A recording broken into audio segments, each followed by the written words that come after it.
Kwa majina naitwa Kennedy Jafari kutoka kanda ya Mafiati, lakini wazifa wangu ni mtunza hazina. Nianze moja kwa moja kwa kusoma taarifa.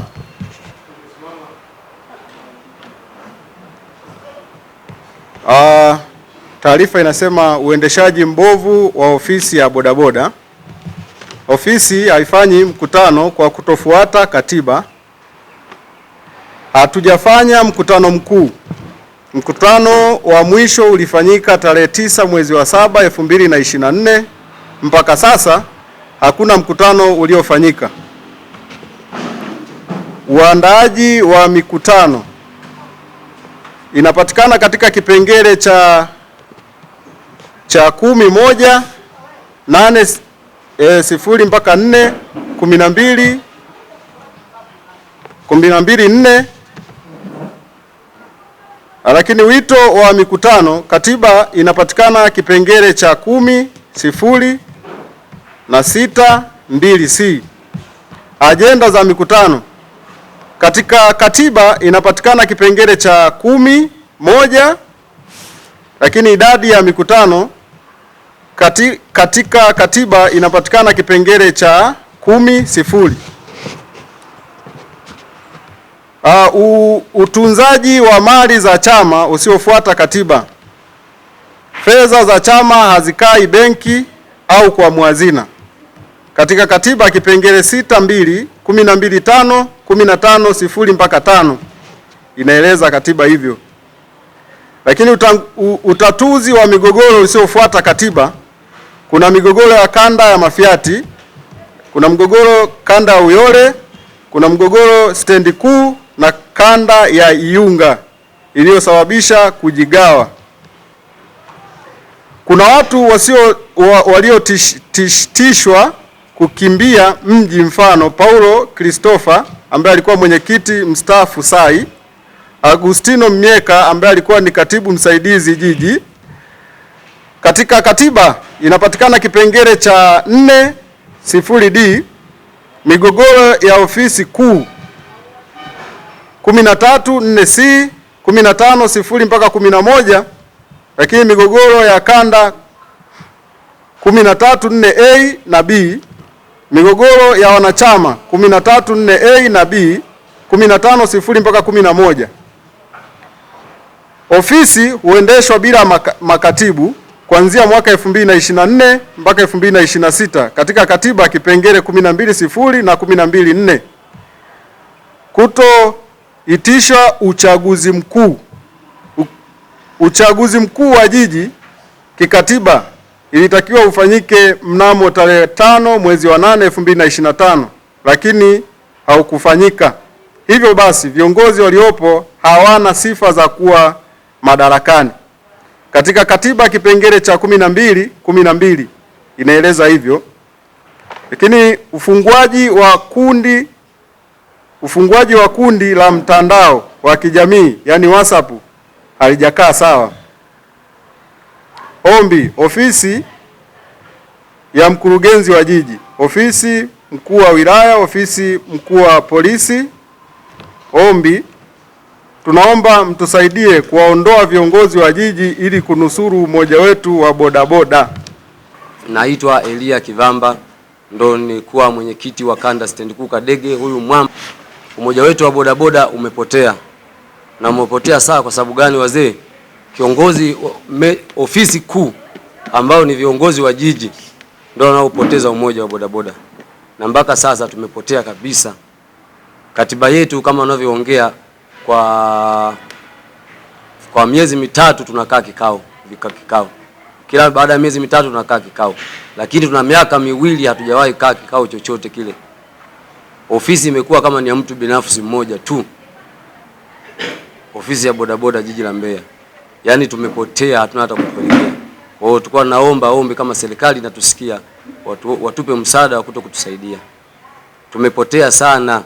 Kuna Uyole wameondoka, kuna stendi kuu Kadege kuna mgawanyiko mkubwa wametoka, kuna Iyunga wametoka, kuna Mafiati wametoka. Sasa tunakoelekea sio kwenyewe. Baba tuliye naye ni mwamba na ni mwamba kweli. Watoto ndani, najua ukiwa na watoto watatu wanne, hata wakishindwana lazima baba ukae nao pembeni uwapatanishe. Mwanangu nakoenda sio huku, nenda huku. Lakini yeye wanapotoka ndio furaha yake kwake. Asante sana, sina mengi ya kuongea.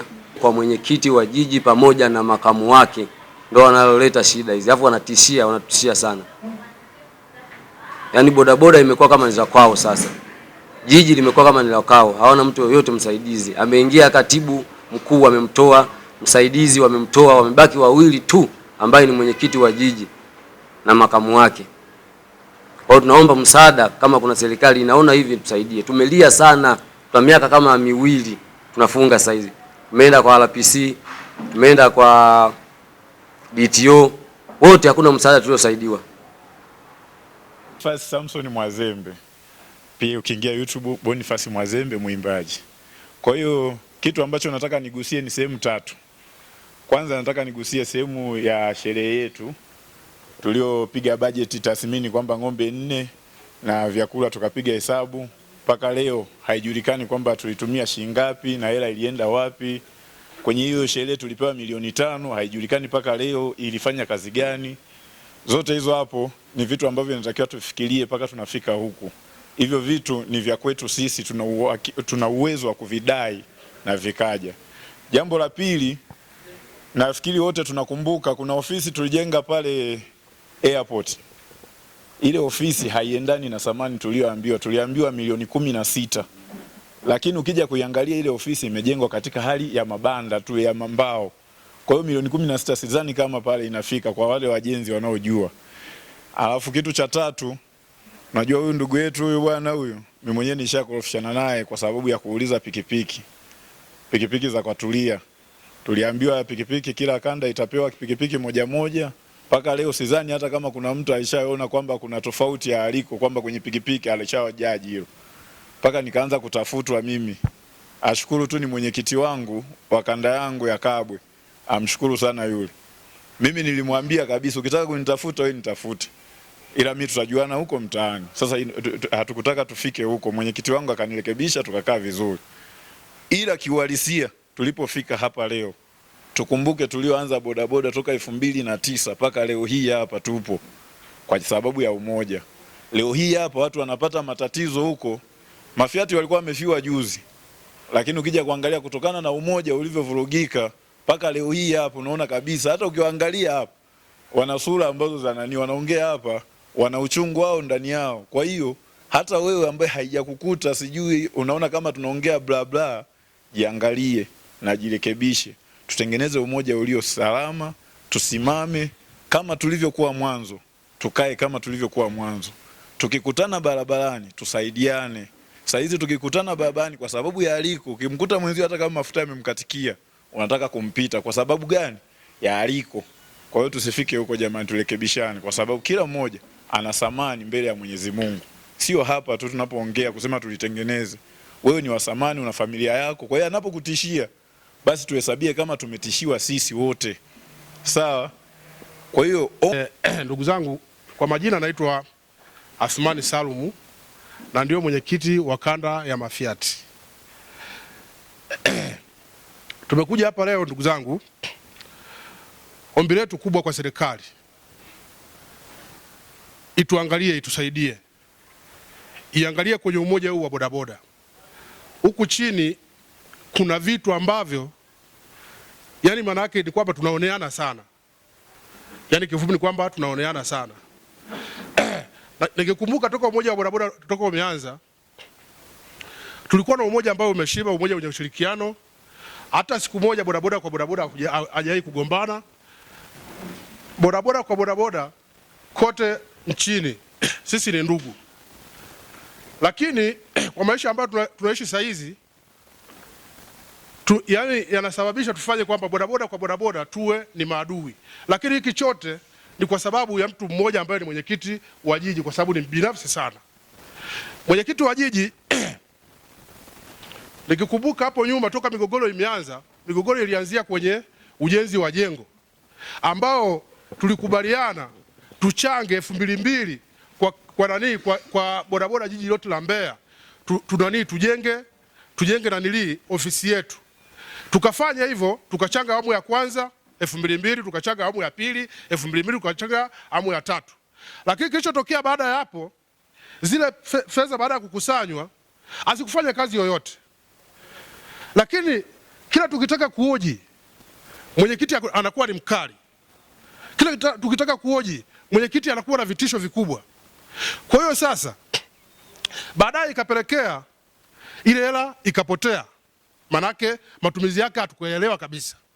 Tumekaa baadaye mwenyekiti akaleta la kwake tena, la kwamba inatakiwa tununue jengo lingine ambalo litakuwa na thamani ya shilingi ngapi? Milioni 20. Kwa pale ndipo ambapo ulianzia mtafaruku kwa upande wetu sisi kanda ya Mafiati. Baada ya pale sisi kama kanda ya Mafiati kwa kuiheshimu ile ofisi tukachanga awamu moja ya pesa. Umeona?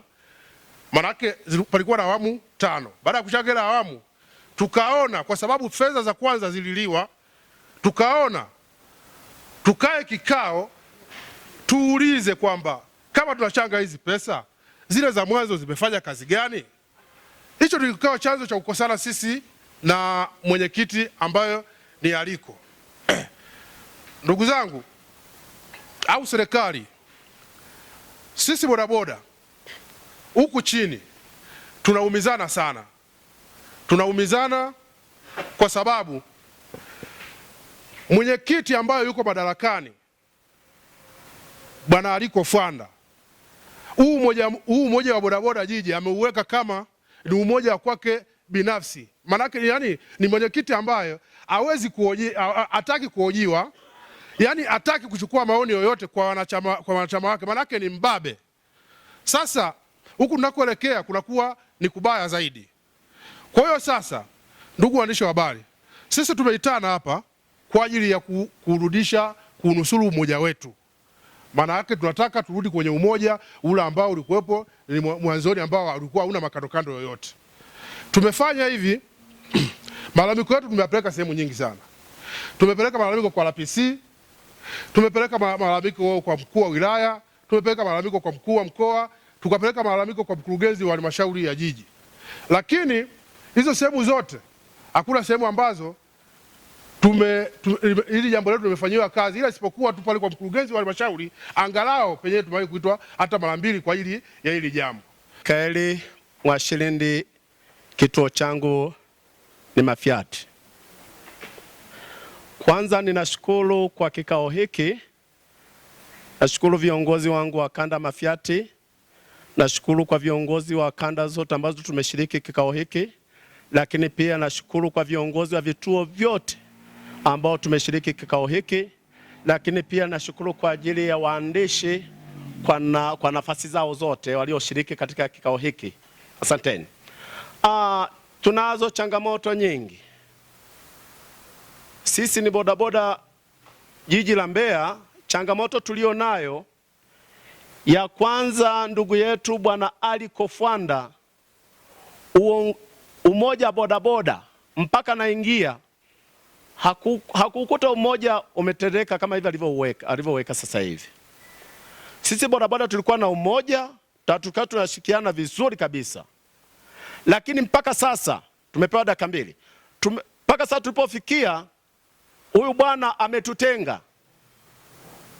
Sasa hivi hatufahamiani. Ishu kubwa ni maslahi yake binafsi. Akiona mtu anamhoji kwa swala la umoja wetu, miradi, wao tunakuwa ni adui. Ametishia watu wengi, nikiwemo na mimi miongoni.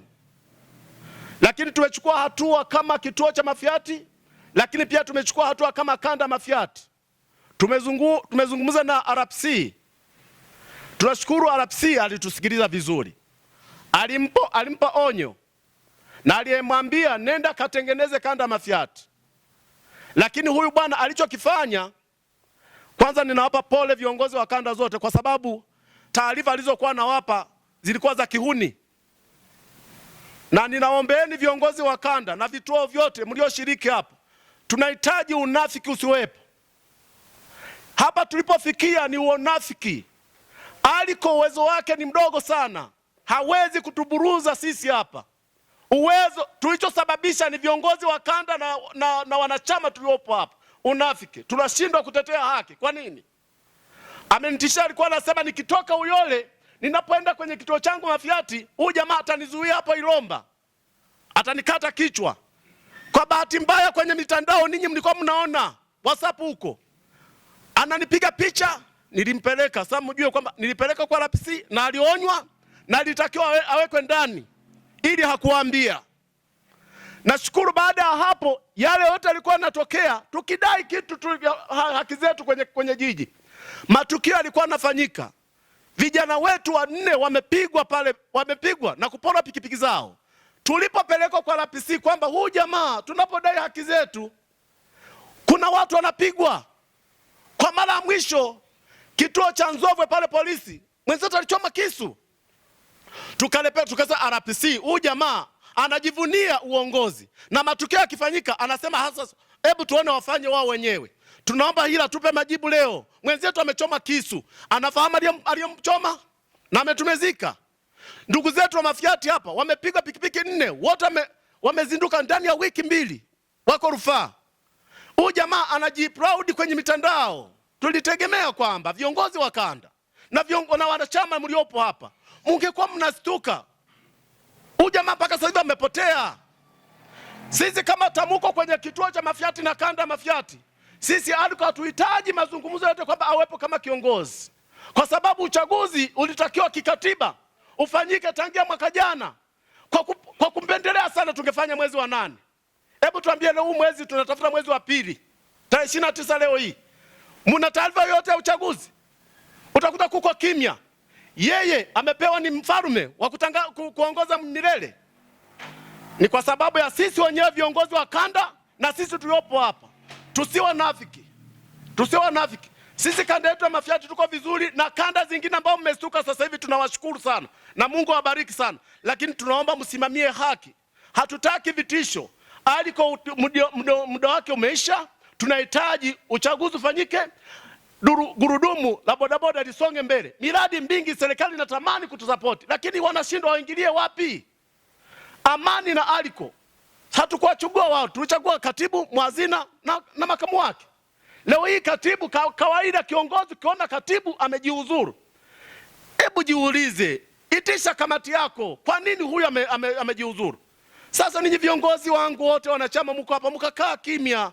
Hapa tulipofikia sio sahihi.